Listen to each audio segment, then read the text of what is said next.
कब्र का पत्थर लुढ़का हुआ था। हम अंदर गए, पर हमारे प्रभु का शव वहां नहीं है। क्या?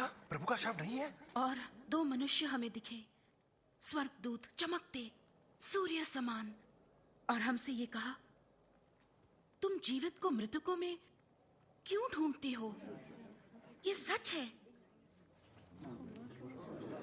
विश्वास कीजिए, विश्वास कीजिए। हमने उनको देखा, आप भी जाकर देखें, कब्र खाली है, प्रभु वहां नहीं है। पतरस, आप हमारा विश्वास करें।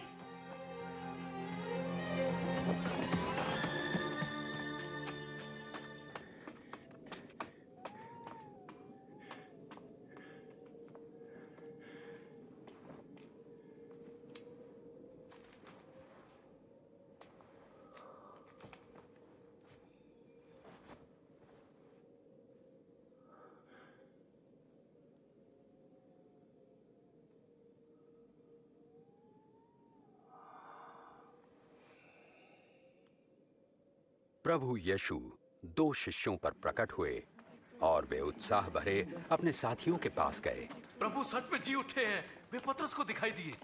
हम जब रास्ते में थे उन्हें नहीं पहचान सके, पर रोटी तोड़ने पर ही हमने उन्हें पहचाना। इम्माउस में वे वहां कैसे पहुंच गए?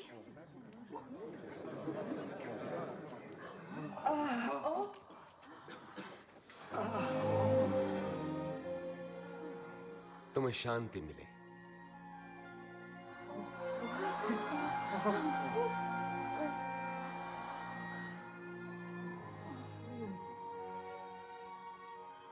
तुम क्यों इतने चिंतित हो?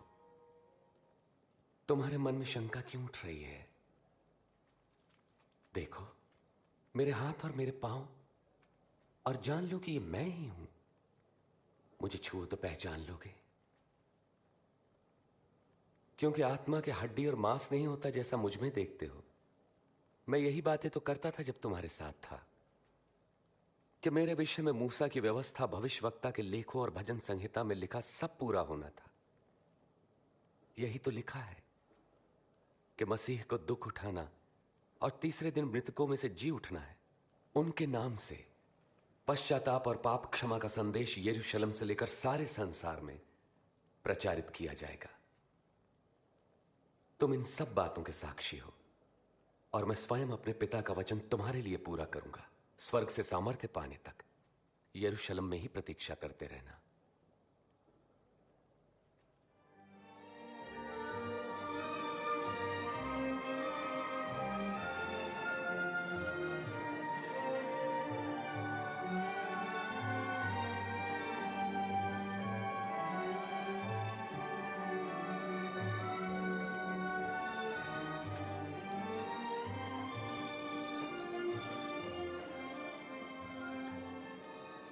परमेश्वर तुम्हारी रक्षा करें और आशीष दें। स्वर्ग और पृथ्वी का सारा अधिकार मुझे दिया गया है, इसलिए जाकर सब जातियों के लोगों को शिष्य बनाओ और उन्हें पिता, पुत्र और पवित्र आत्मा के नाम से बपतिस्मा दो, और उन्हें सब बातें जो मैंने तुम्हें आज्ञा दी हैं मानना सिखाओ। और देखो, मैं जगत के अंत तक सदैव तुम्हारे साथ हूं।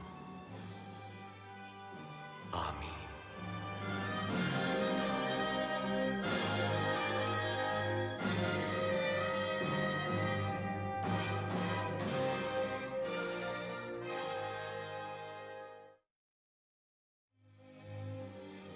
जिस कब्र में प्रभु यीशु का शरीर रखा गया था वो आज भी खाली है।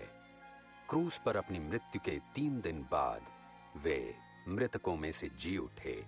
वे जीवित हैं और आपके जीवन में आना चाहते हैं। प्रभु यीशु ने स्वयं कहा है, पुनरुत्थान और जीवन मैं ही हूं। जो कोई मुझ पर विश्वास करे, मर भी जाए तो भी जीवित रहेगा। प्रभु यीशु को मरे हुओं में से जीवित हुए लगभग 2000 वर्ष हो चुके हैं, और वे आज भी अपनी सामर्थ्य और महान प्रभाव के साथ संसार में जीवित हैं। गत शताब्दियों में कई वैभवशाली व्यक्ति इस संसार में आए और चले गए। शासक, विद्वान, वैज्ञानिक, दार्शनिक और बहुत से धर्मज्ञानी आए और चले गए, परंतु यीशु आज भी जीवित हैं वो संसार के इतिहास में सबसे अद्वितीय व्यक्ति हैं। उनका जन्म अद्भुत था। धर्मशास्त्र बताता है कि उनका जन्म मरियम नाम की कुंवारी कन्या से हुआ था। यीशु का जीवन अनूठा था। उनका जीवन दिव्य शक्तियों को दर्शाता था। उन्होंने पाप रहित पवित्र जीवन व्यतीत किया और ऐसे महान आश्चर्य कर्म किए जो कोई कभी नहीं कर सकता। उनका संदेश अनोखा था। जो प्रभु यीशु को व्यक्तिगत रूप से अपना मुक्तिदाता और प्रभु स्वीकार करते हैं, प्रभु यीशु उन्हें प्रेम, क्षमा और जीवन का नया मार्ग प्रदान करते हैं। जहां कहीं भी उनका संदेश पहुंचा है, वहां लोगों को एक नया जीवन, नई आशा और जीने का एक नया उद्देश्य प्राप्त हुआ है। क्रूस पर उनकी मृत्यु अनोखी थी। 2000 वर्ष पूर्व इस भूमंडल के परमेश्वर ने अपने इकलौते पुत्र यीशु मसीह को मानव जाति के पाप के लिए बलिदान हेतु भेजा। उन्होंने आपके लिए अपने प्राण दिए। उनका जी उठना अनोखा था। उनकी मृत्यु के 3 दिन पश्चात इतिहास की सबसे अद्भुत घटना घटी। यीशु मृतकों में से जी उठे।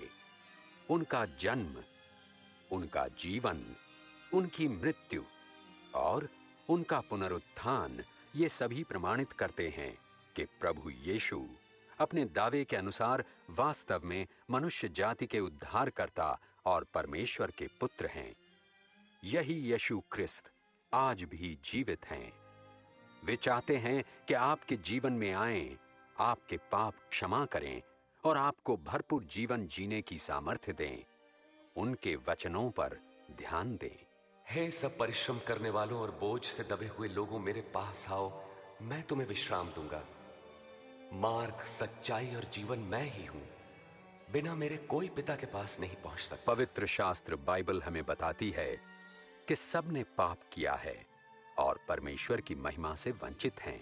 धर्मशास्त्र में यह भी लिखा है कि पाप की मजदूरी तो मृत्यु है, परंतु परमेश्वर का दान हमारे प्रभु यीशु मसीह के द्वारा अनंत जीवन है। प्रभु यीशु ने अपनी मृत्यु के द्वारा आपके पापों के दंड को भर दिया है। ठीक इसी समय वे आपके जीवन में प्रवेश करने के लिए तैयार हैं। देखो, मैं हृदय के द्वार पर खड़ा खटखटाता हूं। यदि कोई मेरा शब्द सुनकर द्वार खोलेगा तो मैं भीतर आऊंगा। उनके प्रेम और क्षमा का अनुभव करने तथा अनंत जीवन पाने के लिए आपको उन्हें स्वीकार करना है। अपने पापों के लिए परमेश्वर के बलिदान स्वरूप और विश्वास से अपने जीवन में उन्हें आमंत्रित करना है। यदि यह आपकी हार्दिक इच्छा है तो आप विश्वास पूर्वक प्रार्थना कर सकते हैं और प्रभु यीशु आपके जीवन में आएंगे। प्रस्तावित प्रार्थना इस प्रकार है: प्रभु यीशु, मुझे आपकी आवश्यकता है। मेरे लिए क्रूस पर प्राण देने के लिए धन्यवाद। मैं अपने जीवन का द्वार खोलकर आपको अपना प्रभु और उद्धारकर्ता स्वीकार करता हूं। मेरे जीवन का नियंत्रण आप अपने हाथ में लें और जैसा आप मुझे बनाना चाहते हैं वैसा ही बनाएं। आमीन। यदि ये प्रार्थना आपके हृदय की इच्छा को प्रकट करती है तो जहां कहीं भी आप हैं, इस प्रार्थना को मेरे पीछे दोहराएं। मैं इसे एक एक वाक्य करके बोलूंगा। प्रभु यीशु, मुझे आपकी आवश्यकता है। मेरे लिए क्रूस पर प्राण देने के लिए आपका धन्यवाद। मैं अपने जीवन का द्वार खोलकर आपको अपना प्रभु और उद्धारकर्ता स्वीकार करता हूं। मेरे जीवन का नियंत्रण आप अपने हाथ में लें और जैसा मनुष्य आप मुझे बनाना चाहते हैं वैसा ही बनाएं। आमीन।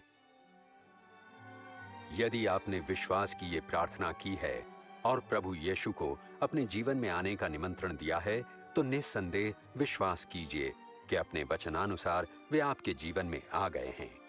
आप ये भी विश्वास कर सकते हैं कि आपके सारे पाप क्षमा हो गए हैं। आप परमेश्वर की संतान बन गए हैं और आपको अनंत जीवन मिल गया है। यदि आप उस भरपूर जीवन को जिसका वायदा प्रभु यीशु ने किया है अनुभव करना चाहते हैं तो प्रार्थना में प्रतिदिन उनसे बातचीत करें। उनका वचन पढ़कर अपने जीवन के लिए उनकी अद्भुत योजना की खोज करें और वे लोग जो उनसे प्रेम करते हैं और उनके अनुयायी हैं उनसे संगति रखें। और सबसे महत्वपूर्ण बात यह है कि आप उनके अद्भुत वचनों को सदैव याद रखें। मैं तुम्हें कभी न छोड़ूंगा न त्यागूंगा। देखो, जगत के अंत तक मैं सदैव तुम्हारे साथ हूं।